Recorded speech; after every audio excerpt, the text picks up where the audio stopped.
वक्फ संशोधन बिल के खिलाफ all India Muslim personal law board ने देशव्यापी आंदोलन का ऐलान कर दिया है। 26 मार्च को पटना में जबकि 29 मार्च को विशाखापट्टनम में प्रदर्शन किया जाएगा। All India Muslim personal law board ने इस प्रदर्शन में कई विपक्षी पार्टी और संगठनों को न्योता भी भेजा है।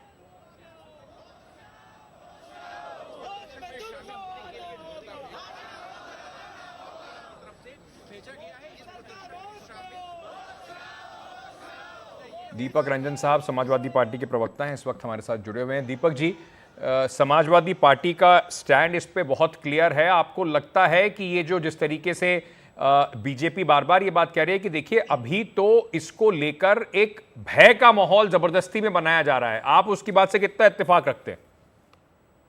देखिए, जब जेपीसी का जब गठन हुआ था तो जेपीसी में जो और विपक्ष के नेता थे या विपक्ष के माननीय सांसद लोग थे, इनकी बातों को दरकिनार करते हुए, इनकी आपत्तियों को दरकिनार करके उसको तोड़ मोड़ करके उसको सदन के पटल पर उसको पेश किया गया। उसकी रिपोर्ट जो है वो जारी की गई। लेकिन मैं समझता हूं कि जिस तरीके से संशोधन बिल पे मैं समझता हूं कि अभी इस पर और होमवर्क करने की जरूरत है। वक्त संशोधन बिल पे अगर आप इस पे और होमवर्क करेंगे और लोगों का अगर आप राय लेंगे तो मैं समझता हूं कि जिस तरीके से भारतीय जनता पार्टी आगे बढ़ रही है, ये आपसी उन्माद फैलाना चाहती है और लोगों को जो है हिंदू मुस्लिम को लड़ा करके तुष्टीकरण की राजनीति करना चाहती है। तो मैं समझता हूं कि अगर इस पे और राय मशवरा हो जाए और लोगों से बातचीत हो जाए, जो आपने जेपीसी की जो आपने कमेटी गठित की, क्या जेपीसी में जो अन्य सांसद है उनकी जिस तरीके से उन्होंने आपत्तियां दर्ज की थी, क्या उन पत्तियों को उसमें एंडोर्स किया, क्या आपत्तियों को उसमें एंडोर्स किया गया? मैं समझता हूं कि नहीं किया गया। उसको दोबारा उसको मैं समझते हैं कि दोबारा इस पे विचार किया जाए और दोबारा अगर इसमें मान लीजिए कि अगर कुछ और मुस्लिम धर्म गुरु हैं, पर्सनल लॉ बोर्ड के लोग हैं, इनसे राय मशवरा करने के बाद रोहन गुप्ता साहब पूरी तरीके से इस पर बीजेपी के प्रवक्ता हैं, हमारे साथ जुड़े। रोहन गुप्ता जी, थोड़ा अगर इस पे और मांग इस तरह की उठ रही है, अगर लगता है लोगों को, उनको भ्रम है कि उनके साथ इस पे ठीक नहीं हो रहा है और इसको लेकर अब एक आंदोलन चलाने की बात हो रही है, जेपीसी में जितने ऑपोजिशन के सांसद हैं वो भी कह रहे हैं कि उनकी जो जितने भी उनके सजेशंस थे या उनकी जो बात थी, उनकी जो टिप्पणी थी, उसको स्ट्रीम रोल कर दिया गया है, आप बुलडोज कर रहे हैं। तो और क्या इस पर डिस्कशन की आवश्यकता है और क्यों नहीं सरकार उस डिस्कशन के लिए ओपन है? देखिए अंकित जी, जब से ये बिल इंट्रोड्यूस हुआ है तब से एक प्रोपेगेंडा विपक्षी पार्टियों द्वारा चलाया गया कि मुसलमानों के खिलाफ है, इसमें मुसलमानों के हितों की रक्षा नहीं की गई। जैसे जैसे दिन जाते गए देश की जनता के सामने आ गया कि कभी भी जब समय बदलता है उसके साथ जो चेंजेस होने चाहिए वो होने चाहिए। उससे आपत्ति क्या है? किसी भी आज तक वक्फ बिल की प्रॉपर्टी का लाभ जो सामान्य मुस्लिम भाई बहन है उसको नहीं मिला, आम मुस्लिम भाई बहनों को नहीं मिला। जब ये बिल के द्वारा वो प्रक्रिया किया गया तब एआईएमआईएम द्वारा, विपक्षी पार्टियों द्वारा एक मुहिम चलेगी, अरे ये तो मस्जिद के खिलाफ है, ये मुसलमानों के खिलाफ है। वो प्रोपेगेंडा खत्म हो गया। अब आप जब जेपीसी में बिल जाता है, जेपीसी में एक प्रोसेस हुई जहां पे सबने अपने सजेशंस दिए। आज जेपीसी को लगा कि जो सजेशंस इंप्लीमेंट हो सकते हैं which are core to the bill, वो किए। अब पूरी प्रोसेस संवैधानिक तरीके से फॉलो करने के बाद आपको लगता है कि आपका जो माना हुआ नहीं हुआ, फिर आप उसका विरोध करेंगे तो आप लेकिन आप सेलेक्टिवली टारगेट कर रहे हैं, ऐसा आपके ऊपर आरोप लग रहा है, क्योंकि इस तरीके के मुद्दे से भारतीय जनता पार्टी को पोलराइज करने में आसानी होती है। ये आपके ऊपर विपक्ष आरोप लगा रहा है कि आप इन सब मुद्दों को लेकर, क्योंकि अगर उसे जस्टिपोज करा जाए तो ऐसे तो आरोप ये भी लग रहा है कि देखिए मंदिरों के बोर्ड जो है उनके पास भी बहुत बहुत प्रॉपर्टी है, उसको तो लेकर कोई सवाल नहीं उठता है। देखिए बिल्कुल नहीं अंकित जी, कोई सवाल नहीं उठा रहा है। आज इनके वक्फ बोर्ड की प्रॉपर्टी के ऊपर कोई सवाल नहीं हो रहा है। जो अबाधित पावर दिए गए हैं, और आपने कई एग्जांपल्स देखे कि जिसकी जमीन है 100 साल से कोई वहां पे किसान है, उसकी जमीन पे आके वक्फ बोर्ड की नोटिस हमने कर्नाटक में देखा ना। तो क्या ये आपको लगता है ये जायज है? अगर ये इरेगुलरिटीज है, अगर उसको वहां पे रेगुलराइज किया जाता है, उसको इम्प्रोवाइज किया जाता है, अमेंडमेंट किया जाता है, तो उससे आपत्ति क्यों है? पर आप तो जो रास्ता जो इसमें आप दे रहे हैं कि डीएम के ऊपर आप ये पूरा छोड़ रहे हैं, तो और जिस भी प्रॉपर्टी के ऊपर अगर डीएम ये कह देंगे ठीक है विवादित प्रॉपर्टी है, इस पे दो लोगों ने आके विवाद कर दिया है, तो वो प्रॉपर्टी आपको हटानी पड़ेगी, तो ये बहुत आसान हो जाता है किसी भी तरह की प्रॉपर्टी को परेशान करने का, उन ओनर्स को परेशान करने का, उन लोगों को परेशान करने का। और इन सब सजेशंस को, सर सवाल सुन लीजिए, इन सब सजेशंस को ऑपोजिशन कह रही है कि मानने को तैयार नहीं है, हम कहते हैं तो वो उसको बुलडोज कर देते हैं। देखिए डीएम के ऊपर सवाल उठाना, मुझे लगता है कि देश की संवैधानिक प्रक्रिया के ऊपर सवाल उठाना है। डीएम कोई पार्टी का नहीं है। डीएम जो है जो पूरा संगठन है हमारा सरकार का, उसका एक अहम अंग है, एडमिनिस्ट्रेटिव विंग का। उसके ऊपर आपको विश्वास नहीं है। और आज जो हो रहा है कि जहां पे वक्फ बोर्ड को लगा कि ये प्रॉपर्टी हमारी है, उसके ऊपर आप जाके अपना अधिकार थोप देंगे, वो सही है। DM is a judicial magistrate. आप न्यायतंत्र के ऊपर सवाल उठाने। तो मुझे लगता है कि अंकित जी, जो भी आदमी संविधान में भरोसा करता होगा, उसको जो अमेंडमेंट है उससे कोई मुझे लगता है परहेज नहीं होना चाहिए।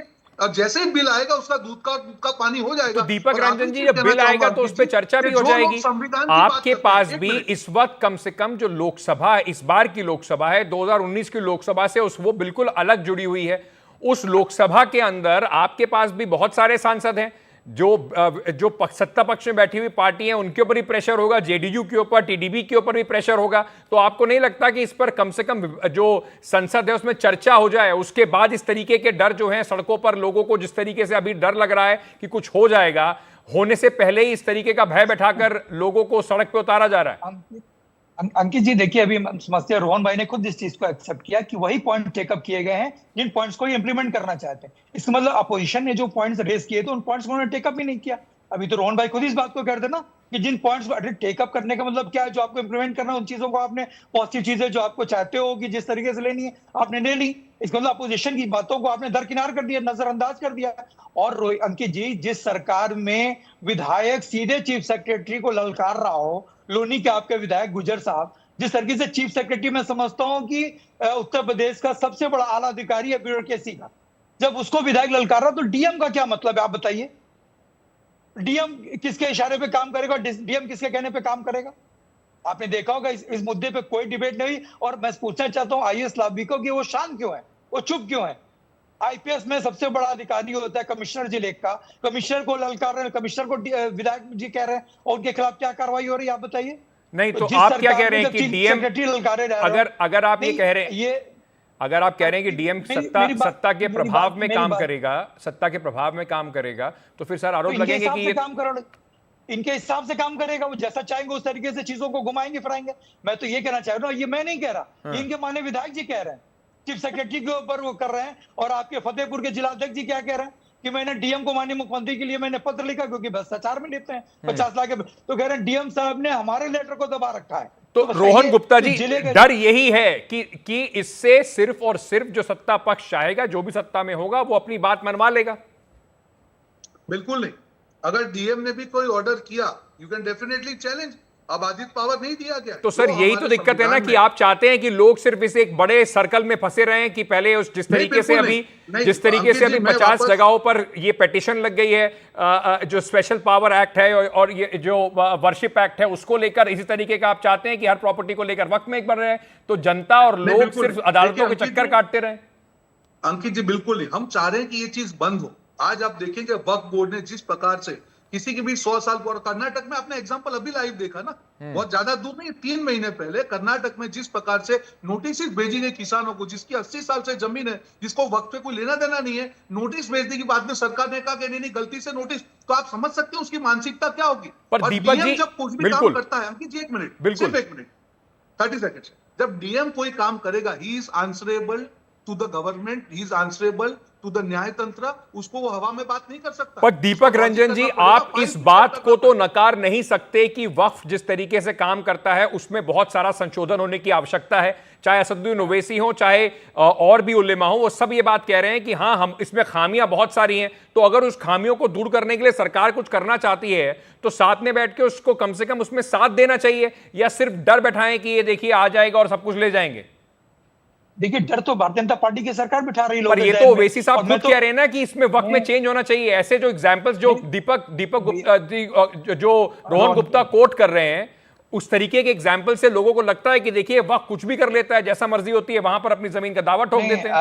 अंकित जी देखिए, हमें सरकार की मंशा पे संदेह, और हम तो ये समझते हैं कि जितना ये खोलेंगे और जितना चीजों को कुरेदेंगे, ये उतना आपसी सौहार्द खो देंगे, आपसी भाईचारा खो देंगे। अगर चीजों में कुछ अमेंडमेंट करना है, कुछ चेंजेस करना है, तो आप कमेटी बनाइए, आप उनकी बैठ करके आप उनसे बातचीत करिए। सर तो जेपीसी की कमेटी बन तो गई, सब लोग वहां पर आ तो रहे हैं, और कौन सी कमेटी बनेगी?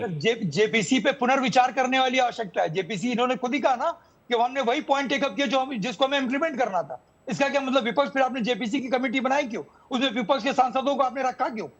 जब आपको अपने ही चलना था, आपको अपनी ही सुननी थी, तो आपको अपोजिशन को उसमें रखना नहीं चाहिए था। तो अभी तो आपको मौका इसके बारे में संसद में भी मिलेगा ना डिबेट का, उसको डिफीट करने का मौका भी मिलेगा। बिल्कुल बिल्कुल बिल्कुल मिलेगा। हम उसका इंतजार कर रहे हैं, हमारे सांसद लोग तैयारी कर रहे हैं उसकी। और उस पर हम तो यही चाहते हैं ना कि अगर किस तरीके से हमारे सांसदों को सस्पेंड कर देते हैं, माननीय लोकसभा अध्यक्ष जी, आप बात भी तो नहीं आने देते हो, आप उस पर चर्चा भी तो नहीं होने देते हो, ठीक है, आप उस पर बहस भी तो नहीं होने देते हो। ठीक है, चलिए ये लोकतंत्र का मंदिर है, इससे कोई इनकार नहीं कर सकता कि वक्फ जिस तरीके से काम करता है उसको एक बार कम से कम स्क्रूटिनी की आवश्यकता है, उस पर स्पॉटलाइट डालने की आवश्यकता है। क्या ये बिल की मंशा जो है, जिस तरीके से ये बिल लाया जा रहा है, वो उन सब पैरामीटर्स पे या उन सब चीजों को पूर्ति करता है या नहीं करता, ये फिलहाल एक डिबेट का, एक बहस का जरूर मुद्दा बना हुआ है। आप दोनों का बहुत बहुत शुक्रिया इस वक्त अपनी अपनी पार्टी की तरफ से अपनी बात रखने के लिए।